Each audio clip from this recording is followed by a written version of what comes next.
Marten Cordial's literary adventures through time and space, the third installment, and I am excited to get into it. But before we do, there is a small matter of housekeeping that we need to address. Now, this program, this stream, has well and truly begun its meteoric rise into internet stardom. There are people starting to get on the Marten Cordial train, choo choo. However, there have also been some dissenting voices. There have been some comments, some feedback, negative comments, actually. Some of which have focused on my voice. My voice. I, Marten Cordial. My voice has been described as grating, as unpleasant, as unlistenable. Which is really quite rude. I didn't choose this voice. I was born like this, and it's not my decision how my voice sounds. Attacking someone for their voice is like criticizing them for the color of their hair, or the number of toes they have, or whether they're right or left-handed. It seems quite unpleasant to be criticizing something that someone was born with, that they have no control over. So I'd really just want to express that it's a cruel thing. It's a cruel thing. But Marten Cordial is someone who recognizes pragmatic realities. I wouldn't want anyone to miss out on these juicy, frothing literary nuggets shooting out of this purple stream hole. So, I did some research. I went on the internet to find some method of changing my voice to make it more palatable to my dear audience. And there's all sorts of methods. Some people say that you should rub half a lemon on your throat twice daily and say a prayer to Baphomet. Some people say that you should scream for 12 hours a day, and that'll make your voice more sonorous. I tried that for like a week, and consequently got evicted from my apartment. So again, thanks, haters.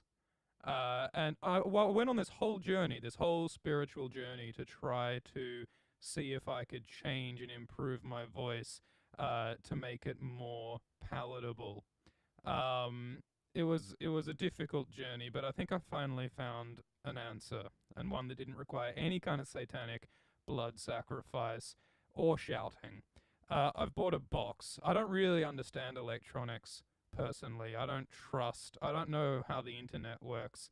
Huffing bees might help. Thank you for that suggestion, mostly, Mosa. But I think I've got an easier solution. I've bought a voice modulator box which promises to change the sound of my voice. And again, like, you know, as an artist, I, Marten Cordial, am committed to authenticity, realness. You know, art is about peeling back the layers to reveal the mirror of the spirit that is the watch of time, that is the soul, you know?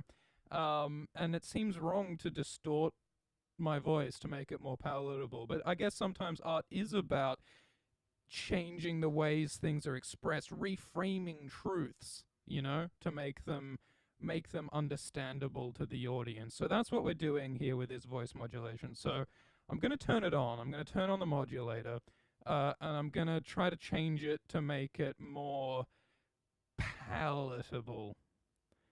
Here goes. Alright, so there's a knob over here. I'm not really sure what that, oh, that's a pretty far. How does this one, is this better? Oh boy. I think the knob is stuck. I think it's stuck. I can't, hold on. Fuck. Oh god. Oh Jesus. This is not meant to happen. Science has gone too far! Oh shit. Whoa. Oh. Oh. Okay. How's this? This sounds very unnatural to me. I can't tell you how strange it is to hear someone else's voice coming out of your mouth. It's kind of unreal. It's like one of those funhouse mirrors. It's like, you know those apps on your phone that can change your appearance, like make you look like a different gender or a different age, and like it's like a bizarro version of yourself. That's kind of what I'm hearing when I'm speaking now with this voice modulator. This is alien. This is something so different to what I, Martin, have in my self-image. This is really unsettling, hearing this voice coming out of me. But maybe this is better. Maybe this is better for the audience. I'm sure we'll get feedback to decide if this is better or worse. But maybe we can continue using this artificial voice. And you know, again, it hurts to stray away from authenticity, but maybe, you know, adopting falseness, adopting a mask can somehow be a way to approach something real. Yeah, no, this probably is how Flexo sounds, isn't it? I wouldn't trust Flexo. But you can trust Martin to tell an improvised story. That's what we're here for, after all. With all this unpleasantness with the voice behind us, let's get to the main order of the day, which is, as always, telling a hot, spicy, literary tirade, little papyrus scroll of wisdom, popped right out of the dome, popped out like a toast out of a toaster. That's what Marten Cordial does, and that's what we're going to do today. So, we could always continue what we were writing last time, which was, of course, Chapter 1 of the exciting space ventures of Jackson's Space Boots. And there are things I like about this. I like the character of Jackson's Space Boots. I like the name of Jackson's Space Boots. I like the adventurous, light feel. I like the hints at some kind of darkness and intrigue with this 20 robot machine. There's all sorts of possibilities there. Maybe we'll return to it another day. But perhaps what we should do now is try something different, because let's be honest, it's a bit shit. It's a bit shit. It's a bit shit. So now we're going to write something good. We're going to write something fresh, something new, something exciting. We're going to get a new story pancake on the literary griddle. Indeed. My griddle is hot and ready to go. So let's get some eggs and flour and sugar, and let's, what should it be about? I want to do something dark. And I got 2 words. Gas-Trawl. Maybe we should hyphenate that. Give it some equal signs for flair. Gas-Trawl. Okay, so I'm thinking something industrial. I'm thinking something submarine. Something dark. I want an exploration of something under pressure. Something confined. Something like Alien 1 with a little bit of Aliens 3. Is that the one where Ripley gets resurrected and there's like this oddball crew in like... Alright, Gas-Trawl.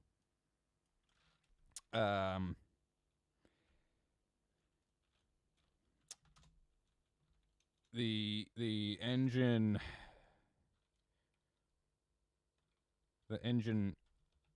growls disconsolately. Is that a word? Gastrointestinal. No, yeah, I like that. Something intestinal. Something digestive. This is the bowel of the fucking psyche. All right. This is like something. This is where things get digested and reprocessed. This is the Gas-Trawl.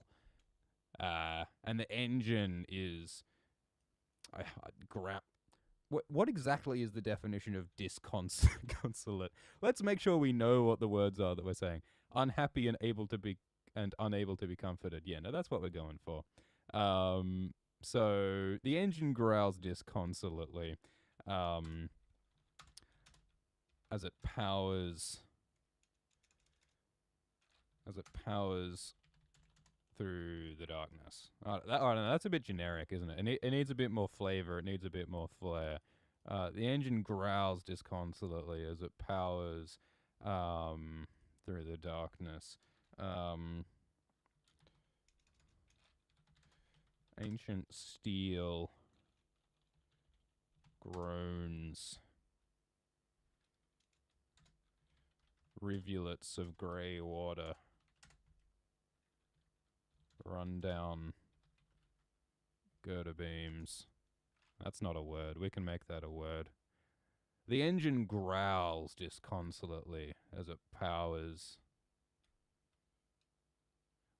You can sort of, an engine can chug, can't it? An engine can sort of chug, and it can like let off like steam and gas.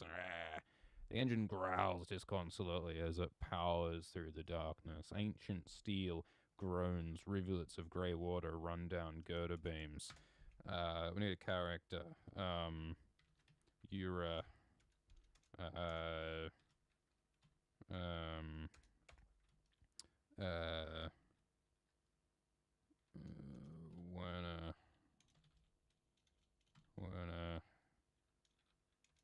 Werner. Fred. Werfrey. Oh God.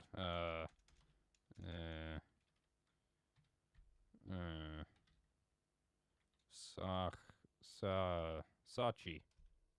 Sachi. That's a name. Sachi blinks in the gloom. Blinks through the engine growls disconsolately as it powers through the darkness. Ancient steel groans. Rivulets of grey water run down girder beams. Sachi blinks in the gloom.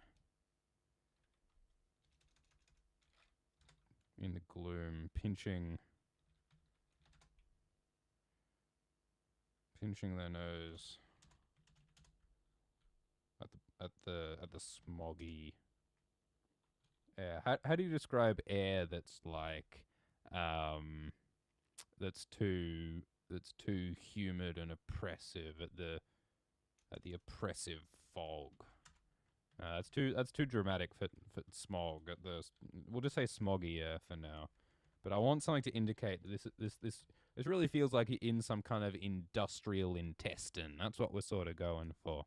The engine could indeed start chugging when the character tries to shift to a higher gear. Yeah, I think this vehicle that we're in, I think this is we're definitely anthropomorphizing this vehicle such that when I think things move differently, it will respond differently in a very semi-alive, unsettling sort of a way. Sachi blinks in the gloom, pinching their nose at the smoggy air. We'll use they because I can't decide on a gender yet, and it's annoying. It's annoying having to choose right away. Like, if you want to just make up a character and not ascribe any characteristics right away, it's annoying to have to commit to a gender. It's kind of a dumb language, not to get on any kind of soapbox when you have to choose like that. Yeah, humid, thick, heavy choking. Those are choking. Yeah, it's air that's hard to breathe at the heavy air, at the thick air. Yeah, I don't know. We'll revisit that. Those are good thoughts. The engine growls disconsolately as it powers through the darkness. Ancient steel groans. Rivulets of grey water run down girder beams.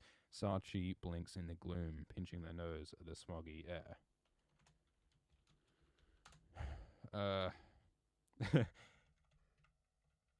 Is it meant to sound like that?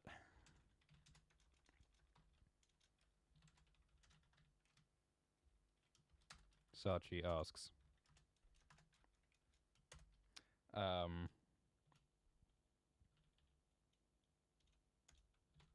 Rain. Is that hack spelling rain like that? I don't know. Rain. Rain's white eyes hover in the darkness. Hover in the shadows. Rain's white eyes hover in the shadows. Then joined by a broad smile. Always sounds like that. No.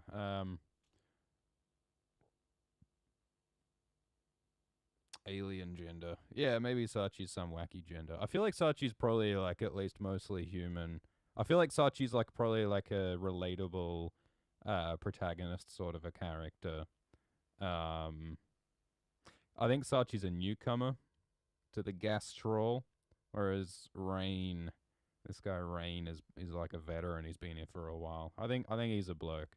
I think he's like a mechanic guy, and maybe that's a stereotype to make him a bloke. But let's not overthink the gender politics. But all right. So we got the engine growls disconsolately as it powers through the darkness. Ancient steel groans. Rivulets of grey water run down girder beams. Sachi blinks in the gloom, pinching their nose at the smoggy air. Is it meant to sound like that? Sachi asks. Rain's white eyes hover in the shadows, are joined by a broad smile. We can maybe make it like a checkerboard smile, as in like there are missing teeth. I don't know if that comes across though. I don't know. It's probably better to get rid of that.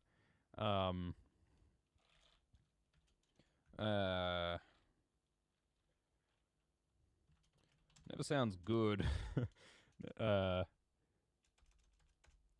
The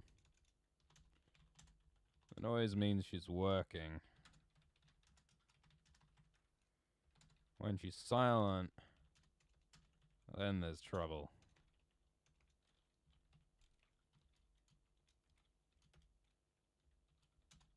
How often is there trouble?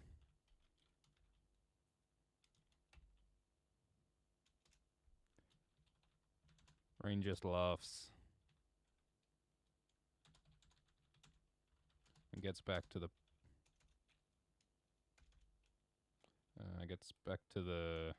what's a good sort of like plumbing mechanism that you might have to deal with.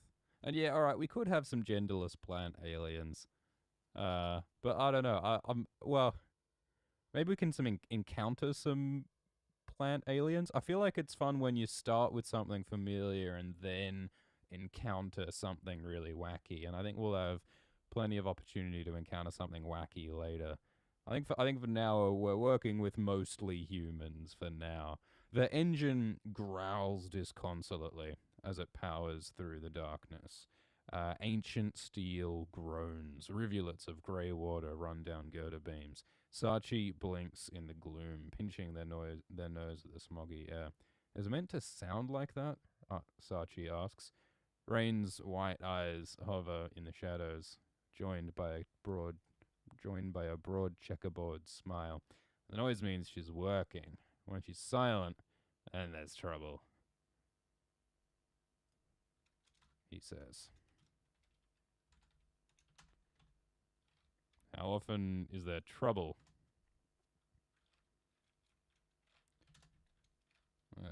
The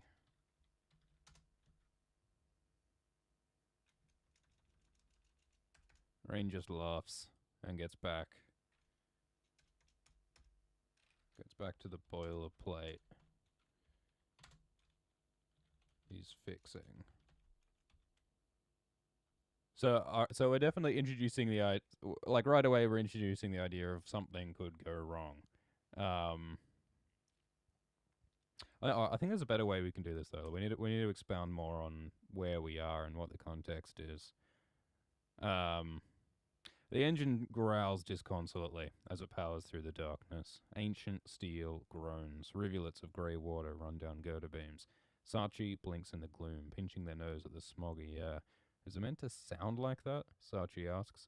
Rain's white eyes hover in the shadows, joined by a broad checkerboard smile. The noise means she's working. When she's silent, then there's trouble, he says. How often is there trouble? Most every day. He laughs. But never something I can't fix.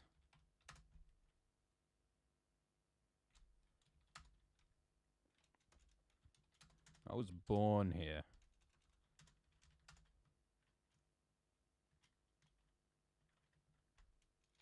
I was born here on the Gas-Trawl.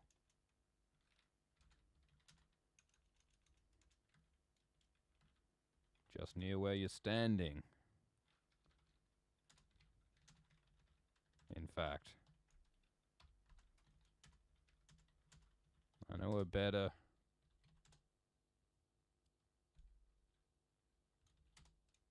I know it better than anywhere. Anything, and she knows me.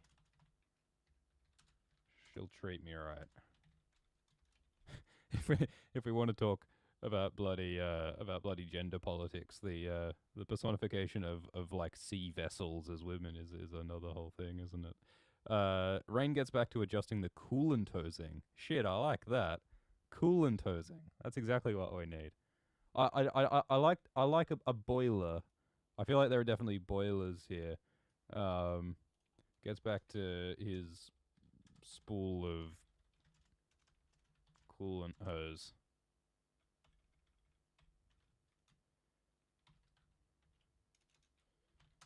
Sachi shakes their head and leaves the boiler room.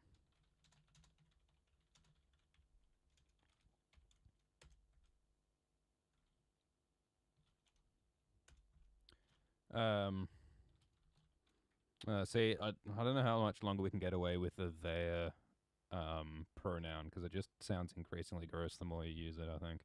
Yeah, let's just make him a she and be done with it. She's still learning her way around the troll. She's still learning her way around the troll. It's a structure clearly not... It's a structure designed more with purpose than comfort in mind. It's a structure designed for utility, not comfort. Machine, not human being. Yeah, here she is. 12,000 feet underwater.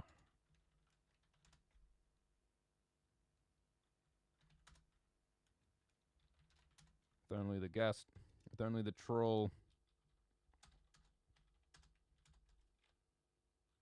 With only the troll to keep her breathing. And its crew to keep her company. So we're going for a real motley crew. The dark, cramped hallways felt less claustrophobic the more she learned. Yeah, something like that's good. Mosa, I don't know about hallways. Hallways doesn't sound like a industrial deep machine, but certainly dark, cramped, and yeah, she would learn. I think she's only beginning to learn. She's still learning her way around the troll. It's a structure designed for utility, not comfort. Machine, not human being. Yet here she is, 12,000 feet underwater, with only the troll to keep her breathing, and its crew to keep her company.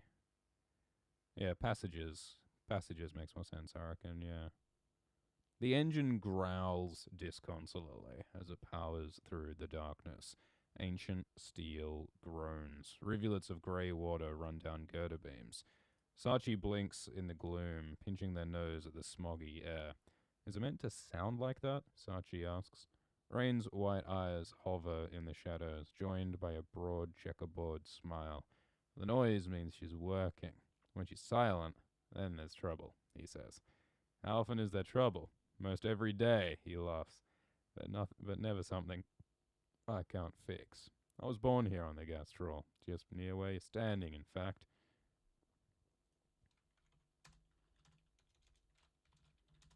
I came out blinking with a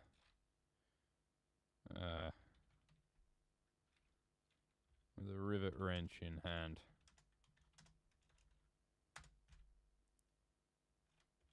Rivet wrench in hand. My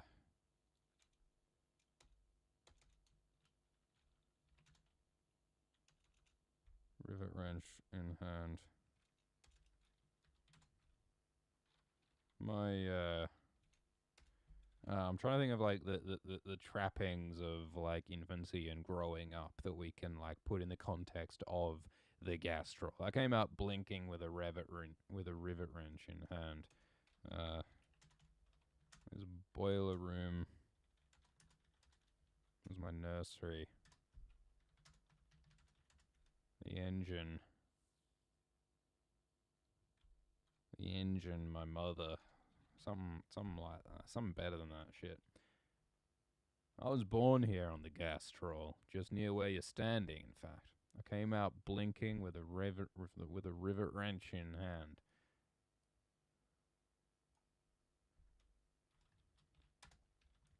I learned to climb these ladders before I learned to walk. Which is probably plausible, isn't it? Like a baby could, like a toddler could learn to like climb a ladder about as easily as it could confidently walk, couldn't it? Is that possible? I don't know. I was born here on the Gas-Trawl, just near where you're standing, in fact. I came out blinking with a rivet wrench in hand. I learned to climb these ladders before I learned to walk.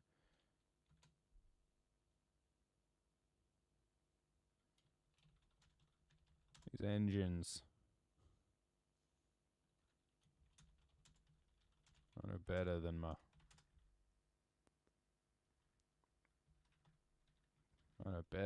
heartbeat.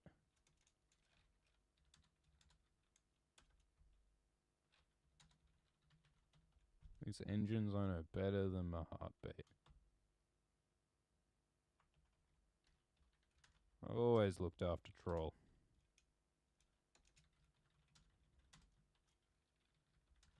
Right. And she'll treat me right.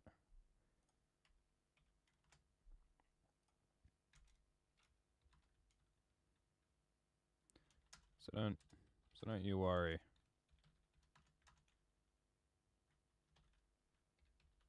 She'll be fine so long as I'm here. Which is obviously a hint that that Rain is screwed. At some point they're gonna lose Rain, and when they don't have Rain to repair the Troll, problems happen. Yeah, Musa. Some kids learn to play with toys. I had these ladders and metal grates. I had wiring and wrenching. Yeah, the wires and the wrenches were his toys. Yeah, does Rain laugh twice now? Yeah, we don't want two laughs. That's a good point. Rain smiles again and gets back to his spool of coolant hose.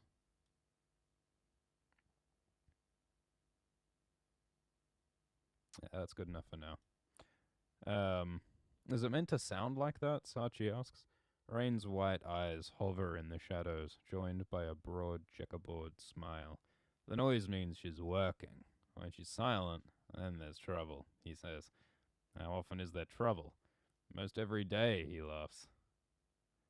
But never something I can't fix. I was born here on the Gas-Trawl, just near where you're standing, in fact.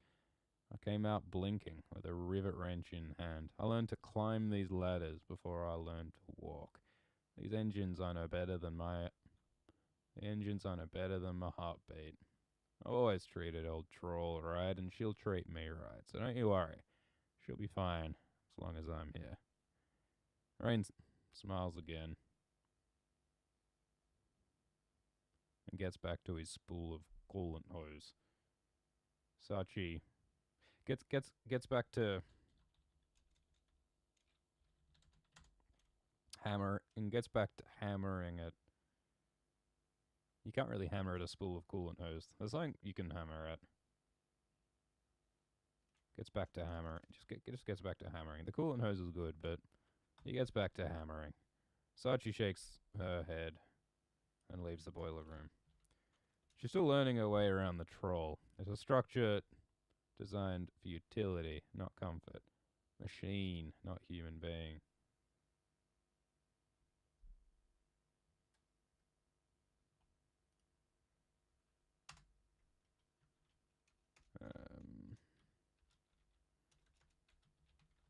Hissing pipes. Hissing pipes. Snake across. Hissing pipes snake across the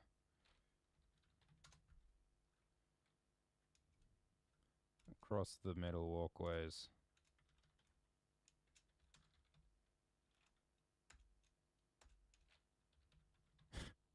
Yeah. No, look, I'm sure there is some coolant hose. I'm hoping we won't catch fire anytime soon. I mean, at the least, I think we are submarine, so I mean, you know, who'd ever heard of a submarine burning down? That would be ridiculous, wouldn't it? Nothing's ever burned underwater, ever. She's still learning her way around the troll. It's a structure designed for utility, not comfort. Machine, not human being. Hissing pipes snake across metal walkways. This is their metal walkways. Yeah, I don't know. We can put that somewhere else. Machine, not human being. Yet here she is, 12,000 feet underwater, with only the troll to keep her breathing, and its crew to keep her company. Rain is the best of them.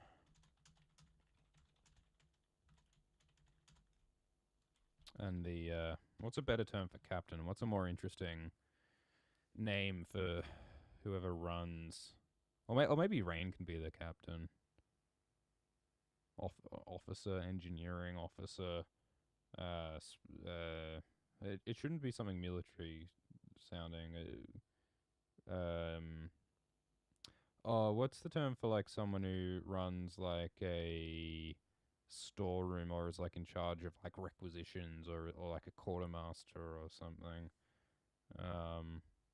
Commodore, commandant. Yeah, those are good. It's a bit old timey though. Do we want? I'd like I'm thinking like gritty industrial. I don't know. I guess there aren't really titles in those sorts of contexts so much, are they? Can we do some janky combination of admiral, command, comma? Yeah, fuck, I don't know. Rain is the best of them. Some of the others are straight up scary. And Rain is the best of them.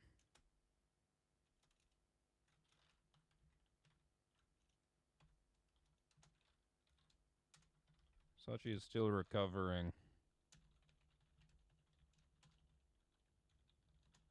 I run with the Proctor.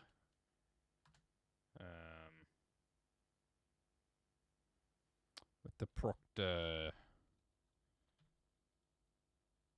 Oh yeah, foreman. Yeah, that's sort of what I was thinking. I think there could be a foreman on the gas trawler. I think it's that sort of a place. Sachi is still recovering from a run-in with the Proctor.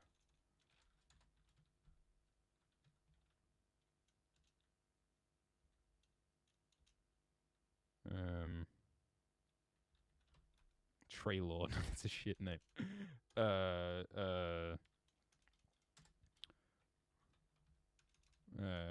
Treshon. I feel like it's kind of close to treachery. I don't think that's necessarily the Proctor's vibe. Sachi is still recovering from her run-in with the Proctor Treshon. She had She had stepped politely into his, what's a better term for office? Like into his study. Of course, like, it wouldn't be much of a study on the Gas-Trawl. It would be quite an uncomfortable study. Into his, so it's like a ad hoc, no, it's not ad hoc, it's like a study that's being sort of thrown together, like an improvised, Treshon, I think is how I would say that. Proctor Treshon. I think it sounds a bit sort of aggressive and a bit weird and foreign. I think we can work with that.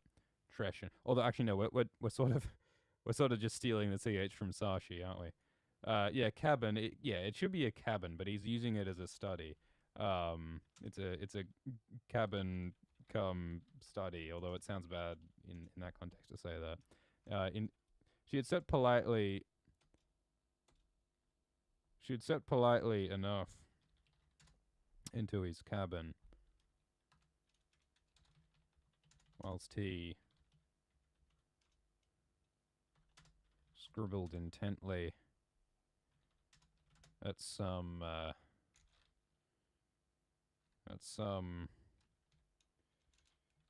age-stained papers. He has all his equipment. Brass, all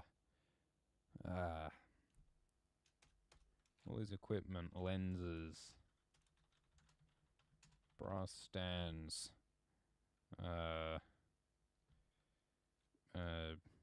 what are calipers again? I'm trying to think of lots of those sort of like, oh, that sounds a bit medical, doesn't it? I think we're going for medical. Like, I think I'm going for like some kind of arcane scholar sort of a thing.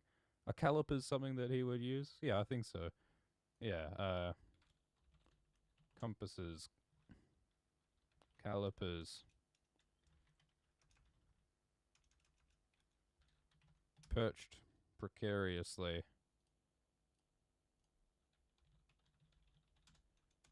Yeah, I think this is veering in a steampunk sort of direction. But yeah, I don't think we want to go too far in that direction. I think he's probably not using a quill, but I think he is looking at some ancient shit. Like, this is some really like arcane stuff, but I think this is still like an industrial, gritty, semi-modern context. I don't think these guys have computers. Or maybe they have computers in the sense that, like, in Alien 1 they have computers, you know, with like all the, how they've got those adorable like CRT screens and displays in Alien is just fantastic. I think maybe they might have something like that. Maybe Rain works with something like that. I don't think we want to go too far in that direction. Steampunk is definitely a doorway to Satan. We don't quite want to cross that threshold. All right. She's still learning her way around the trawl. It's a structure designed for utility, not comfort. Machine, not human being. Yet here she is, 12,000 feet underwater, with only the trawl to keep her breathing, and its crew to keep her company. Rain is the best of them. Sashi is still recovering from her run-in with the Proctor, Treshon. She had stepped politely enough into his cabin, while he scribbled intently at some age-stained papers. He has all his equipment, lenses, brass stands, compasses, calipers, perched precariously on the metal surfaces. On the metal trawl walls.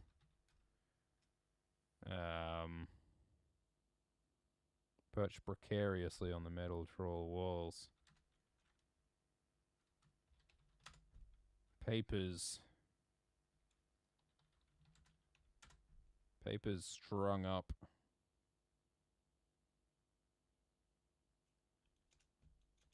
Papers sealed in plastic to keep out the damp.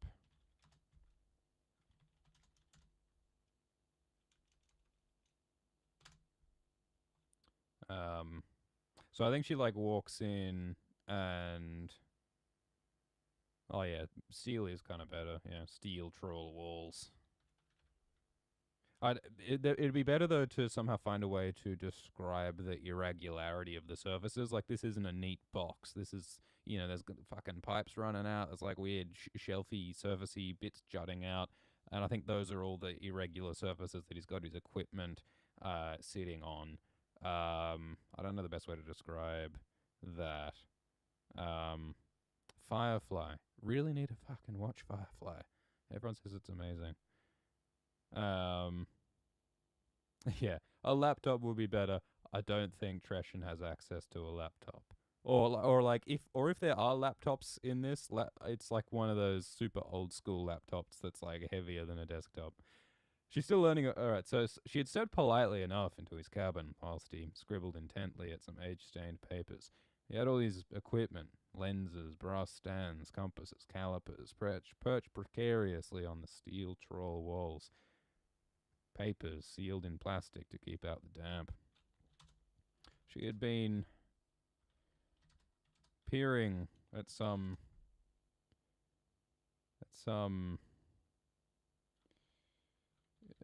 intricate map on his wall.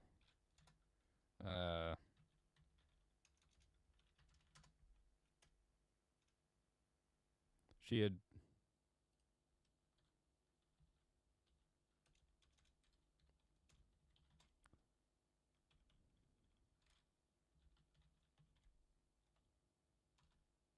before she could clear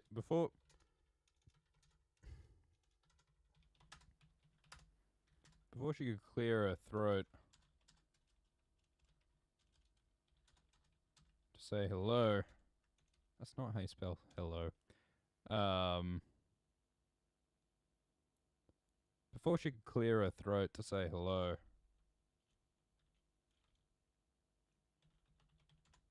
Treshon turned suddenly.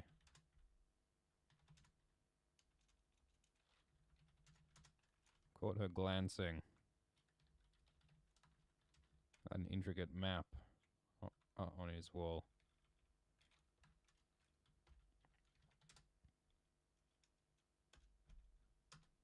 Oh, here we go. There were no smooth surfaces in the makeshift study, Moser writes. These steel walls jutted at strange angles with impromptu patch jobs. There was no relief from the humming and hissing and piping even here. Yeah, that's cool. To establish that like this is like an attempt at a refuge from like the industrial living activity of the troll, but not a successful one, because even here, to highlight that this is that Treshon is like attempting to combat his sort of scholarly materials are in tension with the industrial context. And that's something that you can sort of get at with each of the characters, I guess, is that they're all trying to negotiate their place in the face of this inhuman space. And they deal with it in different ways. Rain, I think, embraces it. Rain is one with the troll. He was born here. It's his baby. It's his mother. He's totally comfortable there. Sashi is an outsider and is still like trying to get used to from the very beginning. Treshon has made some attempt to sort of escape from it. So yeah, she'd stepped politely enough into his cabin, whilst he scribbled intently at some age-stained papers. She was going to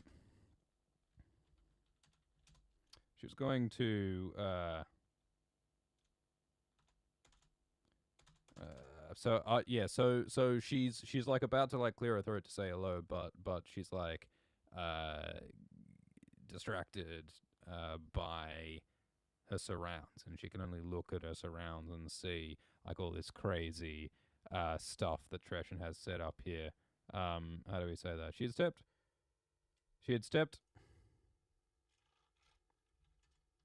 stepped into his cabin.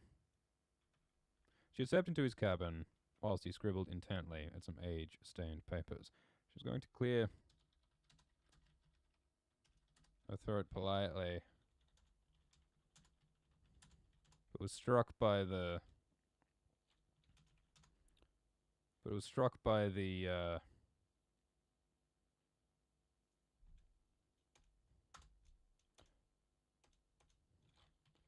by the way Treshon was using the space, which is which is a terrible, awkward way of saying it. Which is way is using his space. He had softened the harsh,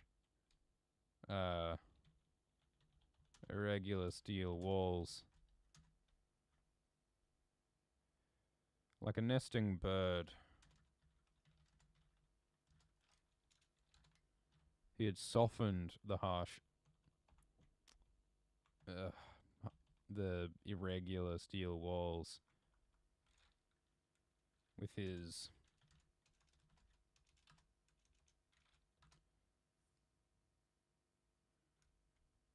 papers, books, scholarly equipment.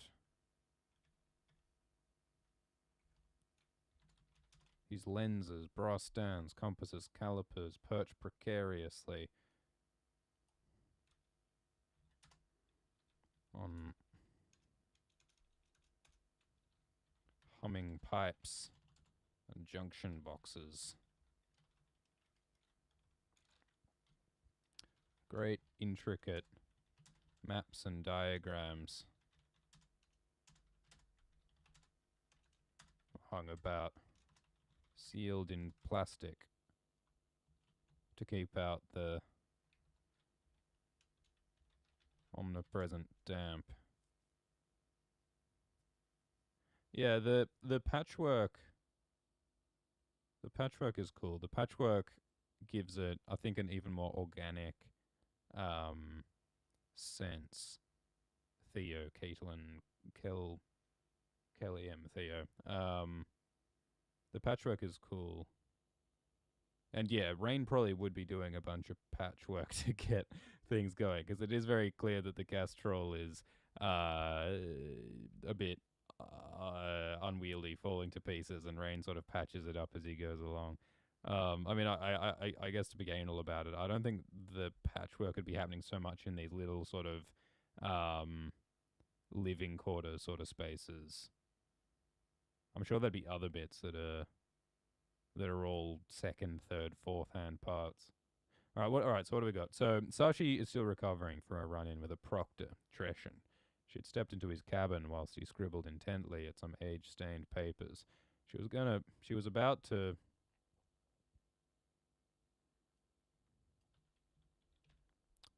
clear her throat politely, but was struck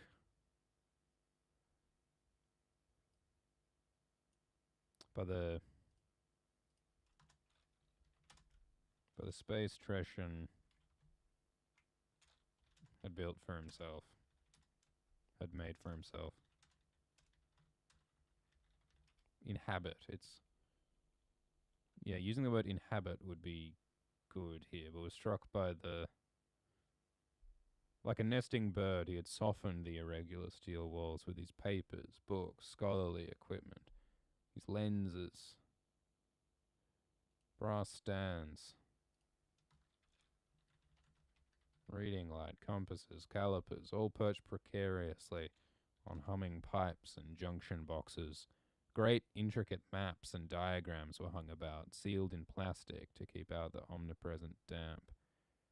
Before she could clear her throat to say hello,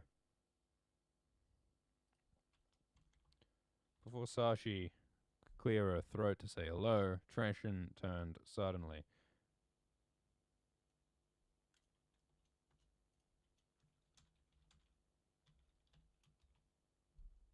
What are you doing? Who are you? He hissed,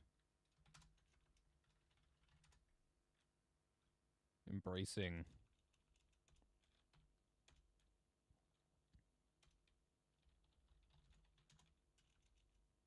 pulling papers to his chest protectively.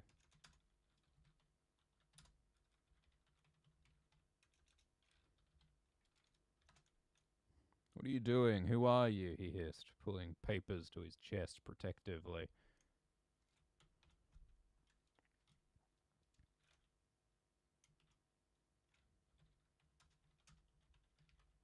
I don't think Sashi's this meek.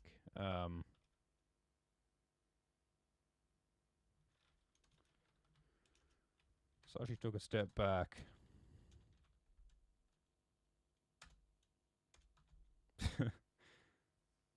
Yeah, maybe he warbles. He might screech. He might caw. I think those are possibilities. What are you doing? Who are you? He hissed, pulling papers to his chest protectively. Sashi took a step back.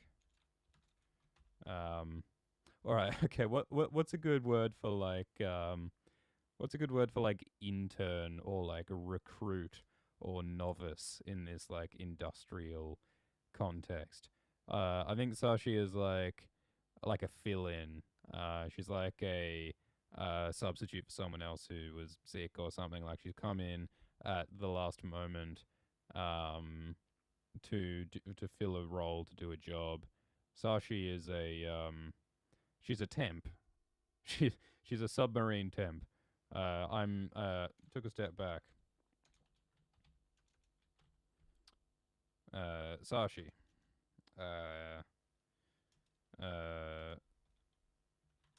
Louisa Sashi. Transfer. Yeoman. Both of those. What exactly is the definition of yeoman? And is that the right pronunciation? Yeoman is a man holding and cultivating a small landed estate, a freeholder, a servant in a royal household. Yeah, that's an interesting term. Yeoman transfer.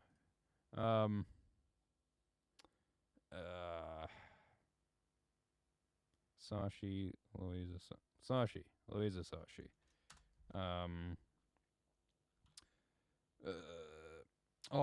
What? There's a term for like, alright, let's just make up some nonsense. Yeoman. Is it yeoman? Yeah, maybe it's yeoman. Upper enlisted. Transferred from subdoc.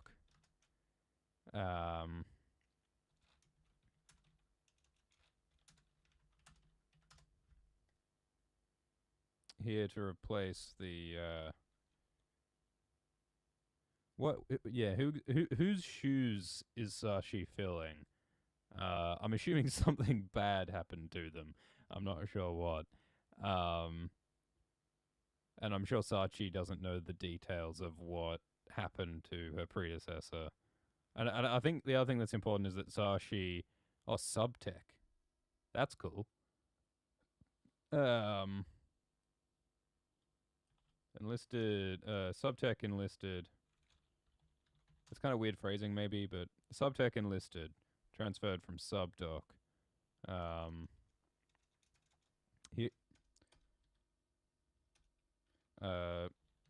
Here to assist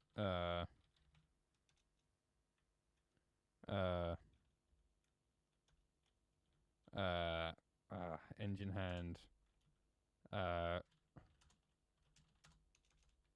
Rain for this quarter. Mosley.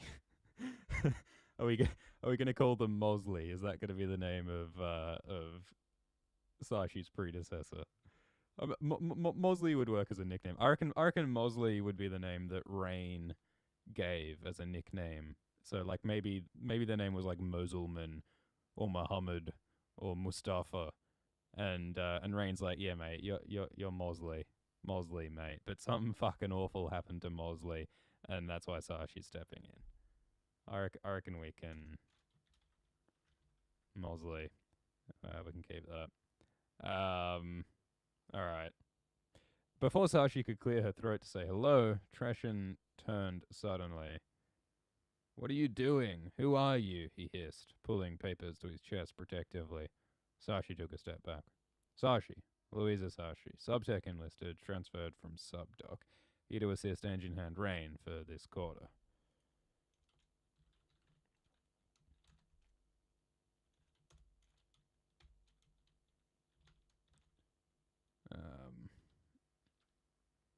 Fine, just... Stay clear from the papers.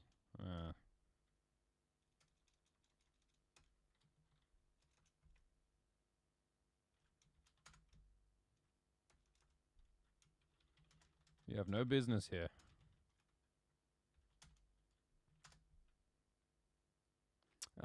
You could say screeched. You could say spat. You have no business here. You have no business here.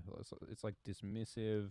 Screech. Oh yeah. You have no business here. He screeched. Spat.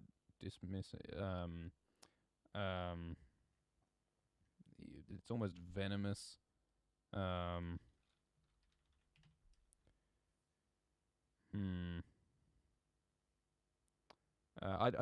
think Treshon. I think what's scary about Treshon is that he doesn't hate people. He's just one of those super. He doesn't treat people like people. He's cold and like sociopathic. Is why Treshon is scary. I think Treshon is obsessed with some arcane shit, which makes him dangerous. I mean, I guess he's probably the equivalent. Just to deepen the alien thing. You know that like corporate guy in Alien like 1 and 2 and probably 3, the guy who's like wants to like capture and make friends with the aliens instead of just being pragmatic and helping people. He's kind of like that guy. We don't want to overdo this bit though, I think. Venomous, as he was dismissive. It's good, but it's heavy. I think we want to keep it, and like we don't want to set him up as like too strong a menace and a threat right away. I mean, I don't think Treshon is even necessarily like the antagonist here. I think he's part of the problem, but he's not like a big bad. We don't want him to be full of too much venom right away. You have no business here. Wait, you have no business here. Like when you say something really just like quickly and like he flicks out. It's like a whip. It's like a lash. He's lashing her verbally. I mean, except you can't really say lashes. That sounds a bit weird. Yeah, I think he's probably like a little bloke. I mean, he's definitely goofy. Like the pulling the papers to his chest. It's a little bit goofy the way he acts. But also, yeah, we could just say he said coldly. I think that would make sense. You have no business here.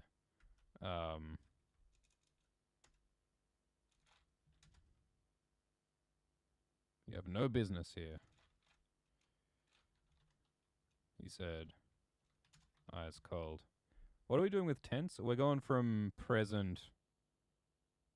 So this is present, and then we're talking about Treshon in the past, and then we'll go back to present. All right. What are you doing? Who are you? He hissed, pulling papers to his chest protectively. Sashi took a step back. Sashi. Louisa Sashi. Subtech enlisted, transferred from Subdoc. Here to assist engine hand Rain for this quarter. You have no business here. You have no business here, he said, ice cold.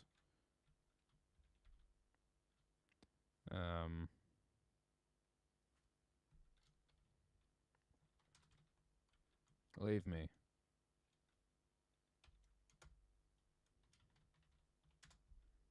Sashi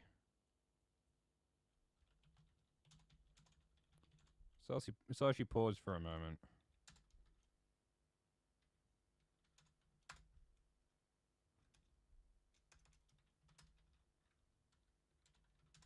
She didn't have to take this.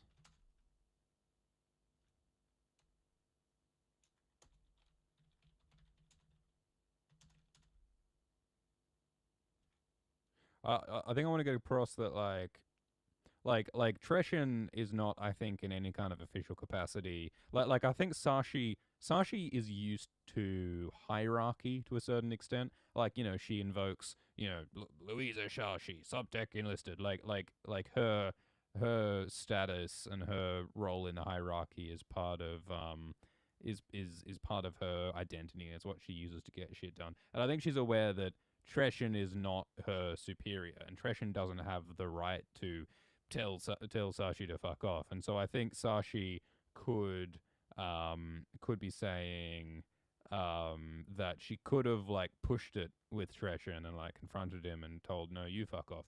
But I think what we're going to say is that there's also no need to make no need to make enemies on her first day right away. So she sort of chooses not to further the conflict with Treshon, even though she sort of could. It's sort of in her right to. And GMO, so I think this is just a brief flashback memory of Sashi meeting the crew member Treshon, which happens like shortly before her conversation here at the start with Rain. I think this is all like in the same day. These are all people who are on the Gas-Trawl, I think. And yeah, I also agree. Yeah, leave me is a bit melodramatic. Yeah, I think it would sound even more sharp and dramatic if he just said leave. I guess we can just leave it there, can't we? We can just say, yep. Yeah, we should soften it a little bit. Yeah, no, we're keeping the specifics vague. Like this isn't military. I don't think this is military. I think this is more of like an industrial thing. I guess there's a company behind this, or maybe it's like a government, or these guys are like the Gas-Trawl is like a contractor thing. There's some business that uses the gas-trawler to do something, but it's not exactly military. It's not exactly government. But yeah, there's some degree of like hierarchy just in terms of just like a workplace sense. All right, what exactly should Treshon say? Before Sashi could clear her throat to say hello, Treshon turned suddenly. "What are you doing? Who are you?" he hissed, pulling papers to his chest protectively. Sashi took a step back. Sashi? His eyes shining cold behind his spectacles. We haven't really given a physical description for anyone. Denethor, yeah. No, Denethor is a good vibe for Treshon, I think. Because Denethor is sort of his own worst enemy. Like, he's a bad guy, sort of, but, like, only because he's clearly just not very well. Like, it's hard to sympathize with Denethor, but it's kind of hard to hate him because, you know, it's not his fault that he's the way he is. Denethor's not a bad comparison to Treshon, I think. Treshon turned suddenly. "What are you doing? Who are you?" he hissed, pulling papers to his chest protectively. Sashi took a step back. Sashi, Louisa Sashi, Subtech enlisted, transferred from Subdoc, here to assist Engine Hand Rain for this quarter. "Then you have no business here." "And you have no business here."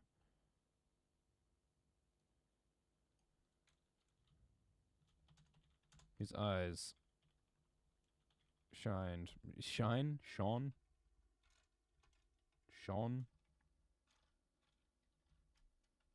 I feel like shined is strictly wrong, but it sounds better to me. His eyes shined cold behind his spectacles.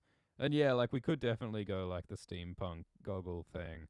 I think that Rain would probably be wearing, like he'd be wearing at least like welding goggles, welding mask sort of stuff. But I think this scholar Treshon is more wearing spectacles. I think that suits him. His eyes shined cold behind his spectacles. Sashi paused for a moment.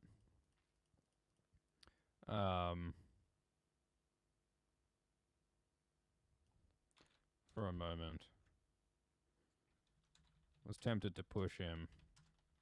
And obviously I don't mean push physically, but push in terms of confronting him.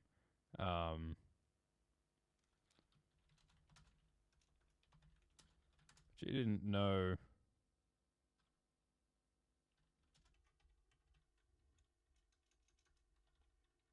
the Proctor's place on the trawl.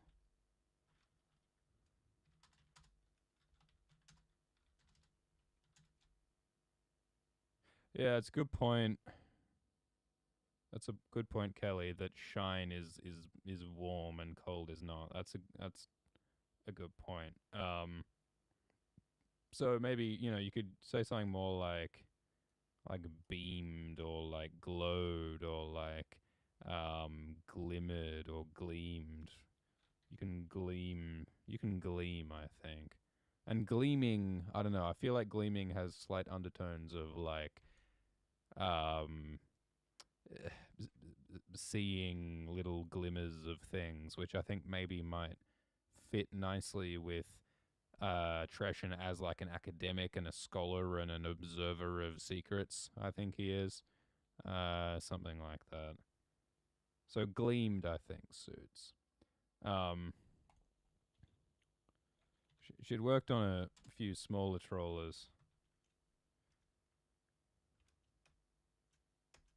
She'd worked on a few smaller vessels. She'd worked on a few smaller vessels. And none had carried men like Treshon.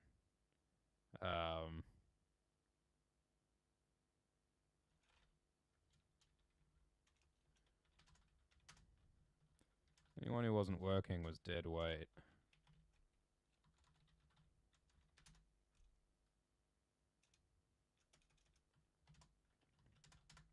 As far as Sashi could see, Treshon wasn't working.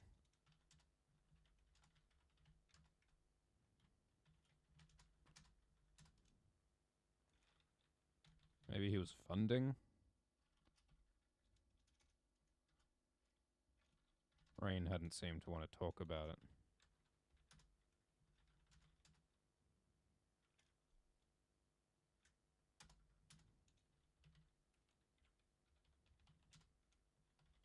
About the whole thing.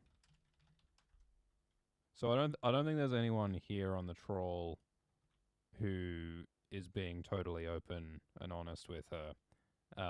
There's I guess in the same way that this environment is like physically oppressive and dark. Also with the people on board, there's a feeling of tension and pressure, and no one's quiet. No one's open and free speaking. There's a lot of distrust in the air, which I think suits the physical feeling of the place. All right. So basically what we got so far is we've got a brief introduction to like the environment of the Gas-Trawl. We got Sashi chatting with Rain, like this engineer mechanic guy who seems to be a pretty good bloke. And we have Sashi's encounter with Treshon, who's like this weird scholarly type, who's not so nice. And I think it's about time we learn something about the mission or the goal of this vessel. I think what it is it's like a large industrial, super slow moving, underwater, trawling, big, beastly metal thing, which moves along like the seabed and it finds weird shit and it digs up weird stuff. And I reckon this crew is going to uncover something strange and dangerous. And I reckon Treshon is going to have some weird, arcane, scholarly beliefs about the significance of things that they find. But there's also going to be some kind of pressing physical danger. Rain's engineering knowledge is going to be relevant, but there's going to be damage. And when Rain is incapacitated, then he won't be there to fix it. And people will have to improvise and figure out a way to survive the adventure that follows. I think that's the basic idea. All right, so that was slow going. I think that this is 440 words apparently. in about an hour. So at this rate, all we need to do is keep writing for another quick math, big shack, for another 100 hours, and then we might have half a novel, something like that. That'd be cool. Mosa has questions. Are most vessels made for transport, or do they repair underwater lines? Or is it more like an archaeological dig undersea? Yeah, I don't know. I like the idea of digging and archaeology and trying to find something on the seabed, which, yeah, I don't think exists. Or at least, like, if you were doing, like, archaeological underwater digs, I don't think you'd use a massive, quote-unquote, trawler structure. I'd imagine you'd use something smaller. So I don't know if we can make up some justification for this kind of machine. I think this is set in some kind of world where there's some kind of natural purpose for these kinds of massive machines. It could be like a mining thing, actually, I guess. I mean, it's called a gas trawler. Like, maybe it's like mining for gas seams for energy. But they also inadvertently discover archaeologically arcane, significant,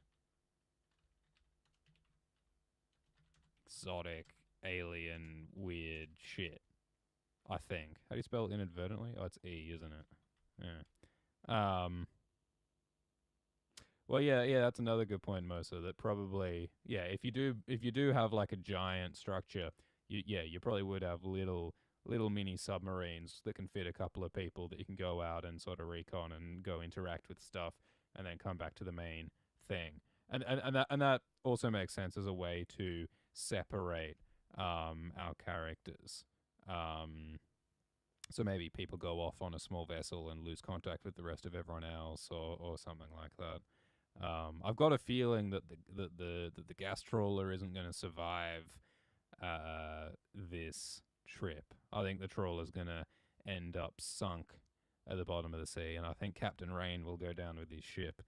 But maybe some characters will escape in one of the little pods. That could be cool.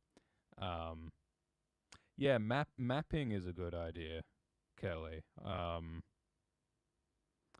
I mean, it still probably doesn't make sense using a massive, slow structure to map. Unless maybe, like, you're, I don't know, doing some really detailed mapping, or you need some really big equipment. Maybe it's like some kind of sonar shit where or like you're sending out some kind of signal which requires, like, a really, like, large energy source or something, and that's maybe part of why it's so huge. And you know, I think we can definitely play around with technology. We could have kind of anachronistic stuff, like, not to get all steampunky, but it could be like steam powered, or like diesel powered. Diesel is something that fits in the theme of this story. I think diesel is like a gritty industrial material. So I don't know. There are good ideas here. I like this. I like where this is going. It's slow going, but I like where it's going. So I think what we do immediately after this Treshon chapter is we would have Sashi reflect a little bit on the actual sort of her understanding of the purpose of the mission. And I think there is a question of, like, who the funder of this mission is. I think there'll be like a mysterious shadow backer behind everything. And actually, no, you know what? So there'll be a mystery of who is funding this expedition. Is it Treshon, or is it several of the other people on the crew? That could be interesting. And then, whoa, twist ending. What if Sashi is the real funder? No, you can't really do that when it's from her point of view. And I don't think Rain is the funder either. I don't think Rain has much taste for subterfuge and mystery that will be going on. But we're definitely going to introduce other crew members who have their own shit going on, which will complicate things. But yeah, all right. So that was installment number 1 of what do we call this? I mean, the vessel's called the Gas-Trawl. It needs a subtitle. So Gas-Trawl, Gas-Trawl Black Sea. Edgy. No, that's kind of lame. What's a better subtitle? Gas-Trawl.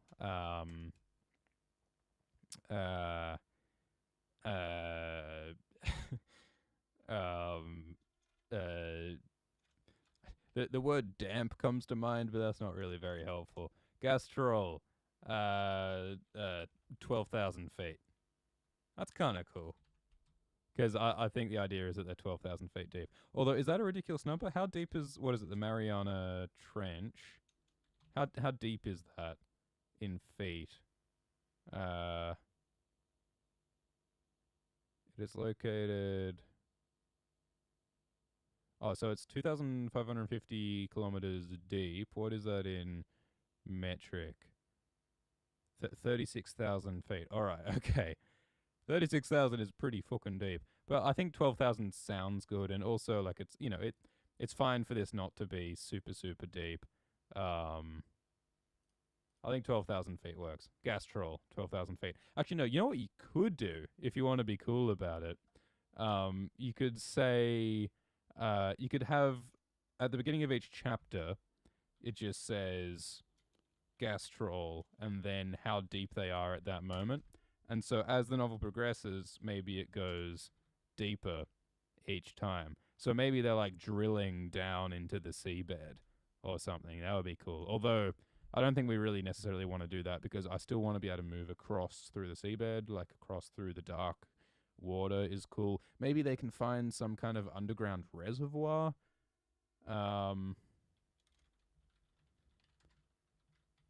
And you know how there's all that like really wacky stuff where like sometimes underwater there can be like pockets or like layers of different kinds of liquid and different kinds of water that form underwater lakes. Have you seen that stuff? There's cool stuff. You should Google it. It's like sometimes different kinds of chemistry and different kinds of liquids and waters coalesce and come together such that there can be like separate bodies of water within the underwater water, which can look cool and can have different properties, and sometimes things float differently within them and have all sorts of different weird, and they look really crazy. So, and yeah, that's a good idea, Mosa, to add coordinates to the depth measurement. I think the depth measurement alone is good because it's got like a easy, simple, brutal meaning, emotionally relevant meaning to it. Coordinates add to a feeling of like realness as well. So you could do like latitude, coordinate sort of looking stuff. Maybe something with more decimals. I don't really know what latitude, longitude coordinates look like, but you could do stuff like that as well. Would look cool. And you could also do like time sort of measurement sort of stuff. So yeah, all right, lots of possibilities. And yes, mostly you absolutely should Google cool shit and tweet it at Marten. If anyone has cool ideas for stuff that needs to be written about by Marten Cordial, tweet it, hashtag it, and we'll have a go. I think it would be cool in the future to work with you guys suggesting prompts, with like you guys chucking in ideas. It's really cool that you guys are chucking in ideas and it's becoming part of this story. That's a lot of fun. We should probably acknowledge that as well, shouldn't we? So, Gas-Trawl by Marten Cordial with so we had contributions from mostly Mosa and Kelly Theo. That seems fair, given a contribution. So it's a collaborative process, which is more interesting than otherwise. Should we say Stephanie Morris instead of Mostly Mosa? Yeah, no?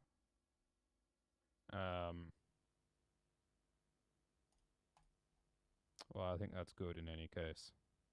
We can always change stuff later. Alright, so I think that was a pretty good installment.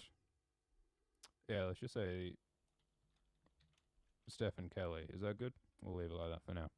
Alright, so that was the 3rd episode of Marten Cordial. Thank you for taking part. We will do more episodes later. But of course, remember that Marten Cordial is an arrogant figure who's all about his own literary acumen. So, of course, you are all impressed by this glorious artwork, this piece of wondrous word source that we've spilled all across this page, and this is the first folio of many. And yeah, look, it's hot and spicy. So let's end it here. Gas-Trawl, 12,000 feet. Tune in for the next episode. Enjoy your pancakes. So long.